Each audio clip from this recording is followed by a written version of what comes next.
As he entered the surgery room, Wesley knew that his life would be changed forever. His baseball career was over, and he would now be faced with struggles that were once just easy tasks. You see, Wesley was a quiet kid as a freshman in high school who mainly kept to himself. Every day after school, he'd get his glove, grab his bat, and strap on his cleats to do the thing he loved most, play baseball. However, one afternoon, while feeding his horses, an accident happened that would keep him from playing another game of high school ball and would change his life forever. But you see, Wesley knew the power of being in a positive mood. He'd been handed a struggle in his life that he could have used as a weakness, but instead, he realized and accepted what he must overcome. He had become grateful for his new gift, and he had looked at it in a positive light. We all have our weaknesses and have been taught that there are attributes and mistakes that we should cover up, hide, or avoid. But why? People say that we should focus on our strengths instead of our weaknesses so that we could be exceptional at what we're good at instead of adequate as a whole. But if we know and accept what our weaknesses are and become grateful for what we have, only then can we look at these weaknesses in a positive manner and be even greater than what we've been labeled with.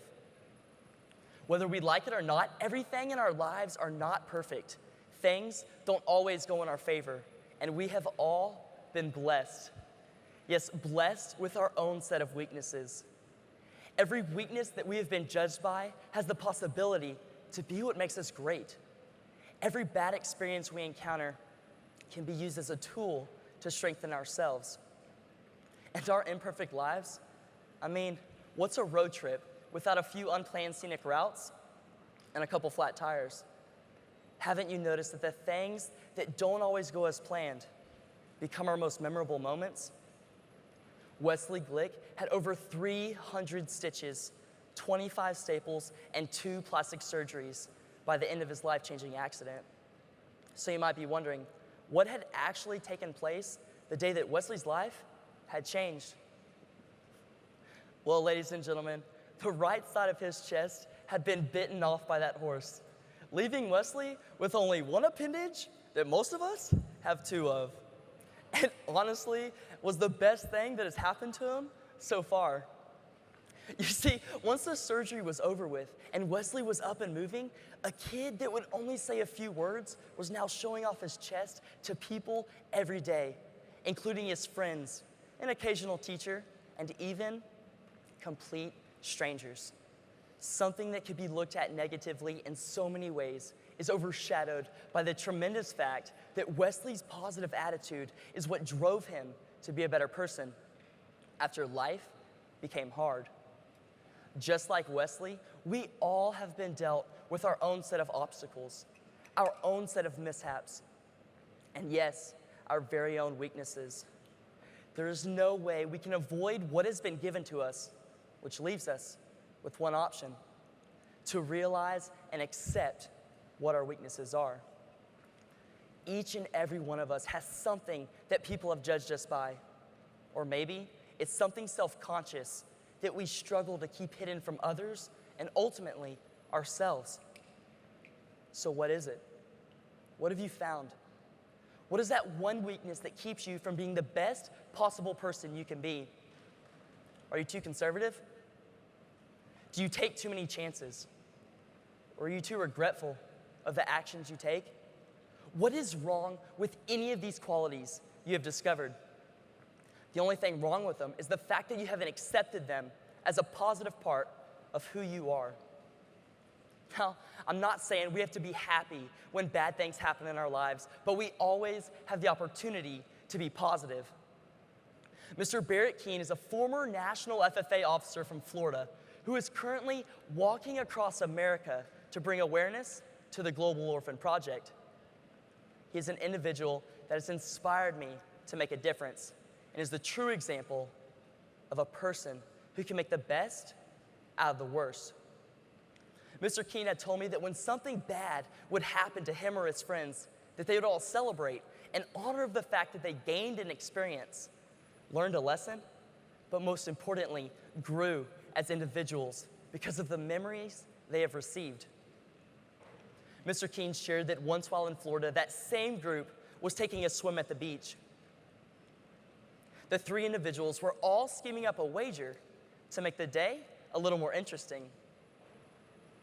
Fortunately for the crew, a buoy was not far off in the distance, and the only thing that was keeping them from swimming out and touching it was a 50-foot stretch of sand near their beach hangout.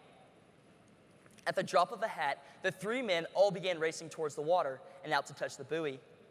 Halfway through the race, there was a panic among the beachgoers as sharks began to stalk a school of fish near the shoreline. Everyone began running away from danger up on shore, everyone but these three unlucky individuals still clinging onto that buoy. Luckily, after the race, Barrett and his friends came out of the water perfectly fine. Because they have always been grateful for their bad experiences and knew that they could always find a positive outcome, him and his friends knew that if something would have gone wrong during that race, that three people would have had a really cool story to talk about. I mean, what would be cooler than having a story about how one of your friends or yourself had gotten attacked by a shark? Sad but oddly true, Mr. Keene was right.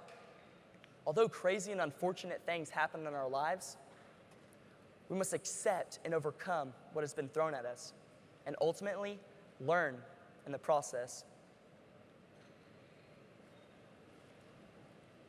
Wesley and Barrett Keene helped me realize that positivity is the key to dealing with the things that bring us down, our misfortune, our mistakes, our weaknesses.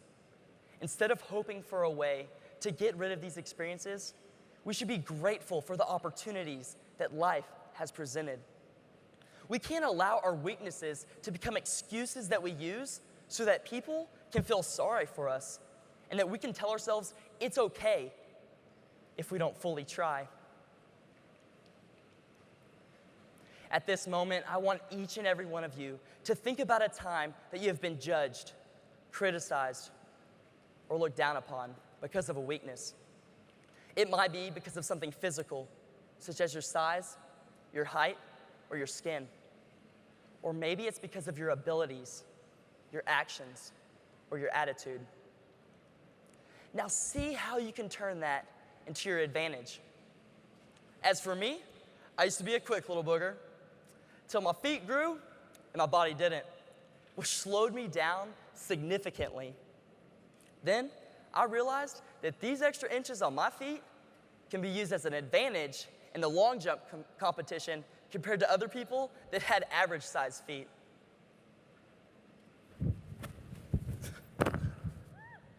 Yep, still works. Apart from that, I have been judged and labeled for having a condition that countless people use as an excuse. I have been looked down upon for the random things I say, my lack of attention span, and my inability to stay in one place at one time. I then realized that it was up to me to take what I saw as a weakness, accept it for defining who I am, and look at it in a positive light. That once shy and quiet friend that I knew in high school is now one of my most outgoing and full of life friends that I have the privilege to be friends with. Not to mention, he also made a full recovery and now can play catch every now and then.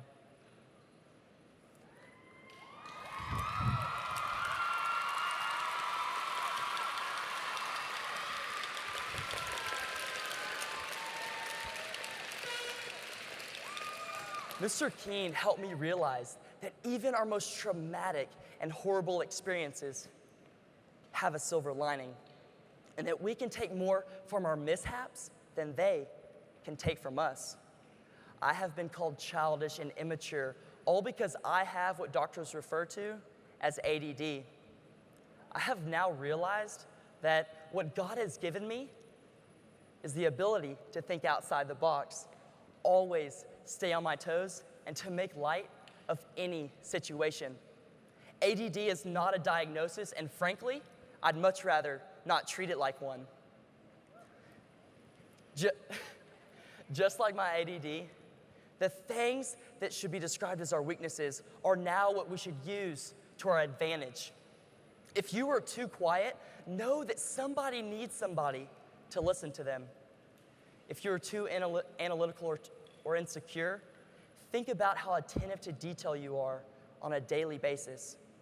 And if you aren't as organized as you think you should be, there is nothing wrong with being able to think on your toes. If you have a disability, know that the blind are led not by sight, but by faith, and that the deaf are true examples that actions speak louder than words. Instead of making excuses, start today by being the positive person I know you all are. If you haven't already, I want you to realize and accept what you have been given. Be grateful for your new gift and shine a positive light on your newfound strength. Texas FFA, with these steps, you can say that I put the I in positive.